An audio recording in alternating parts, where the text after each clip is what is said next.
Olá, a graça e paz, meu nome é Murilo Candeias, este é o nosso canal, desejo que ele seja uma grata surpresa para a sua vida. Eu quero compartilhar com vocês hoje um texto que se encontra na Bíblia Sagrada, no livro de Números, capítulo 6, dos versículos 22 ao versículo 24. Lá nós vemos a forma que Deus ensina a Moisés a abençoar o povo. Deus então cria uma metodologia, uma frase específica, para que Moisés dispensasse a bênção de Deus sobre o povo. Se você for ler sua Bíblia, abrir sua Bíblia, você vai ver que lá está escrito assim: que o Senhor te abençoe e te guarde. Que o Senhor faça resplandecer o rosto sobre ti e tenha misericórdia de ti. Que o Senhor sobre ti levante o rosto e te dê paz. Eu acho que você pode ter percebido, mas eu quero chamar a sua atenção. Aqui nós encontramos 6 favores do Senhor. E eu quero te dizer que o primeiro favor, a primeira bênção, ela é motor que traz as demais a reboque.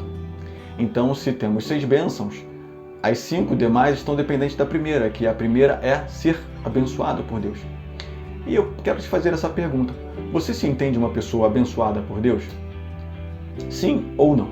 Mas mais do que fazer esta pergunta, eu quero lembrar a você de algo que aprendemos na matemática, que é a prova real. Eu entendo que temos uma forma de fazermos a prova real para sabermos se somos pessoas abençoadas por Deus ou não. E de uma forma bastante simples. Pergunte-se: você ama alguém? Você é amado de alguém? Se você responder que sim, você ama e é amado de alguém, então eu creio que você é uma pessoa abençoada. Porém, não um amor como hoje o compreendemos. Eu entendo que a palavra amor está muito desgastada e você vai entender que eu estou certo. Eu tenho um tio que diz assim: muitas pessoas dizem que amam sorvete. Olha, então imagina, se uma pessoa te diz que ama você e diz que ama o sorvete. Então a mesma palavra utilizada para coisas totalmente diferentes. Então logo você entende que essa palavra ela acabou sendo desgastada. Mas o que de fato é o amor? Que faz com que você comprove-se se você é uma pessoa abençoada por Deus ou não. O amor que faz com que você saiba de tal coisa é a capacidade de amarmos até aqueles que não nos amam. Porque eu amar a minha esposa e minhas filhas, amar minha mãe e meus irmãos, é algo fácil. Mas eu amar pessoas que não se mostram dignas ou merecedoras, que não ajam de forma a receber o meu amor, é algo já bastante difícil. E é assim que nós entendemos, que podemos entender biblicamente, se somos pessoas abençoadas por Deus ou não. É bem verdade que toda a humanidade que crê em Deus, diz e quer ser abençoada por Deus. Mas eu entendo que esta forma é uma forma bastante eficaz para de fato entendermos se somos pessoas abençoadas por Deus ou não. E como eu te disse que a primeira bênção ela traz as demais a reboque, a segunda bênção é: a primeira é que o Senhor te abençoe e a segunda é que o Senhor te guarde. É engraçado que no texto bíblico nós não vemos em momento algum Deus perguntando ao povo ou perguntando a Moisés se eles queriam ser por ele guardado. Nos nossos dias a gente tem um senso de independência criado de uma maneira tão grande, tão ampla, que até se alguém for nos proteger é capaz de nós dizermos o seguinte: eu não pedi a sua proteção, por que está me protegendo? Mas Deus não faz esse tipo de questionamento. Deus simplesmente oferece sua bênção, dispensa sua bênção, sem nem mesmo perguntar se as pessoas queriam por ele ser abençoadas. E por quê? Porque Deus sabe de todas as coisas e ele sabia, como continua a saber, que eu e você, tal qual o seu povo, precisavam ser por ele protegido. E protegido de quem? Certamente de algum tipo de perigo. Mas de que perigos? Perigos que eu e você podemos nos colocar através das nossas escolhas. Perigos que outras pessoas possam nos colocar. E também perigos que espíritos malignos possam nos colocar. De todos esses perigos, Deus quer nos proteger e irá nos proteger. Por quê? Porque o nosso Deus é um Deus bondoso. Ele vai fazer isso. A segunda dupla de bênçãos, lá está escrito assim no livro de Números: que o Senhor faça resplandecer o rosto sobre ti, que o Senhor tenha misericórdia de ti.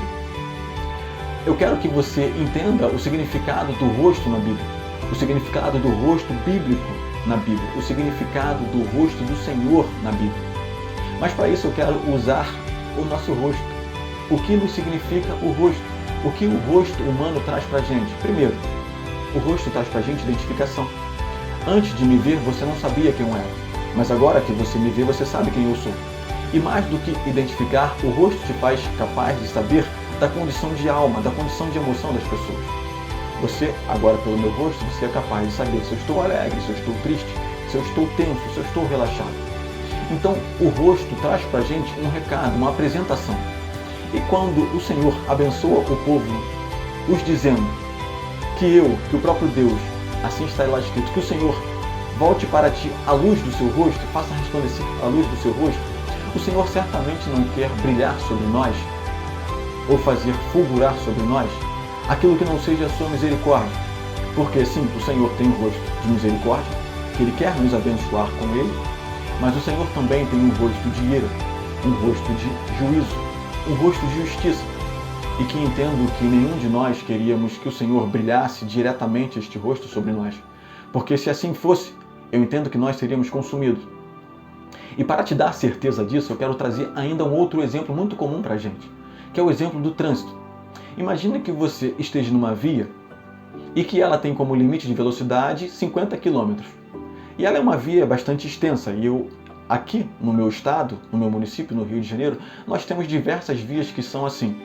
Mas por você estar conversando ou mesmo distraído com uma paisagem bela, talvez ouvindo uma música, não sei qual o motivo, mas por um motivo que seja, você acaba infringindo a lei e ultrapassando essa velocidade. Mas você acaba fazendo isso mais de uma vez durante aquela viagem. Digamos que você, durante esta viagem de 1 hora, que seja, você infringiu esta lei por 3 vezes. Você foi a 50 km, passou, chegou a 53 e voltou para 50 e fez isso mais 2 vezes. E se o órgão fiscalizador de trânsito fosse capaz de ter ciência disso, ele poderia te multar por 3 vezes. Mas ele é incapaz de fazer isso a não ser pelos mecanismos, tal como o pardal ou por uma pessoa que esteja lá, por um guarda devidamente, que possa te notificar, que possa te multar. Mas o órgão de trânsito é incapaz de fazer isso na sua plenitude. Todavia, Deus é capaz de fazer isso na sua plenitude. Não há um ato falho, não há um gesto de pecado, não há um erro, não há um equívoco que passe desapercebido diante de Deus. Então imagine que se Deus fosse nos retribuir à medida dos nossos atos, e entenda que as leis humanas, elas são feitas à medida daquilo que nós entendemos ser viável, à medida do nosso comportamento, à medida da nossa cultura. Então, se entendemos que culturalmente nós somos educados e capazes de transitar numa via a 120 km por hora sem levar nenhum tipo de risco para ninguém, nós poderíamos legislar assim. Os nossos legisladores assim poderiam fazer. Então, à medida da cultura, à medida da capacidade de cada nação, de cada pessoa, faz com que as pessoas que estão no direito legislem sobre isso. Mas Deus, Ele é de ser supremo. E todas as suas leis, elas são supremas, elas são excelsas, elas são belíssimas. Elas são para além da nossa capacidade pecadora de cumprir. Então imagine que se Deus fosse virar para nós, à medida dos nossos atos, o seu rosto, Ele viraria para mim e para você o seu rosto de juízo, o seu rosto de condenação, o seu rosto de ira. Mas o Senhor abençoa o seu povo, o Senhor ensina a Moisés a abençoar o seu povo, o Senhor está desejoso de abençoar todos os seus filhos com bênçãos que nós não merecemos, de maneira tal que Ele diz que o Senhor faça resplandecer o rosto misericordioso sobre a sua vida.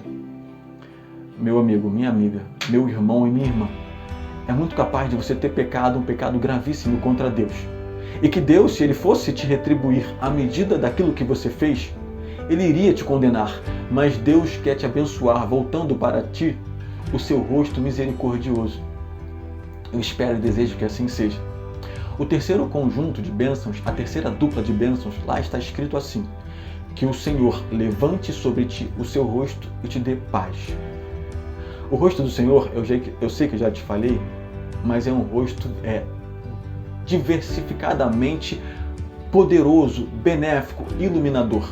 Se você abrir a sua Bíblia no livro de Apocalipse, no capítulo 21, versículo 23, você vai ver que lá está escrito assim: porque a cidade, ela não necessita mais de sol, ela não necessita mais de luz. Por quê? Porque a glória do Senhor ilumina toda a cidade. E o Cordeiro é a sua lâmpada, é a sua luz, é a sua candeia. Então, aonde o Senhor está, há luz. E onde há luz, há dissipação de erros, de equívocos. Há uma possibilidade grande de caminharmos assertivamente, de caminharmos pacificamente. Então, quando na terceira bênção está lá o Senhor nos abençoando de tal maneira que o Senhor levante sobre nós o seu rosto e o Senhor faça-nos viver em paz, uma vez que o Senhor nos ilumina, Ele faz de maneira tal que nós conseguimos viver em paz até com os nossos inimigos. E olha que viver em paz no mundo que vivemos é algo bastante difícil. É difícil viver em paz porque as pessoas estão em guerra pessoal. As pessoas estão em guerra por qualquer motivo. As pessoas estão iradas. Tal qual no exemplo do trânsito que eu já lhe falei, eu sou do Rio de Janeiro. Sei que já lhe falei e quero repetir. Mas é muito comum no Rio de Janeiro, quando você está parado no semáforo, no sinal, eu não sei como se chama na sua cidade, mas ao você estar parado, ele está no vermelho, no stop, no parado, a pessoa que está atrás ou a outra pessoa que está ainda atrás daquela pessoa já buzina, querendo que você avance o sinal. As pessoas estão ansiosas, elas estão problemáticas. E viver em paz com pessoas bem resolvidas já é algo difícil. Mas agora imagine você viver em paz com pessoas tão atribuladas. Mas o Senhor tem essa bênção para as nossas vidas. O Senhor quer nos abençoar e o Senhor irá nos abençoar. E para fechar esta mensagem, eu sei que ela pode estar um pouco extensa, principalmente para você que ainda não me conhece, mas eu quero trazer para você o real sentido da palavra bênção. A palavra bênção, a palavra original que foi traduzida para bênção, é a palavra barak. E barak na Bíblia significa ajoelhar-se, dobrar-se.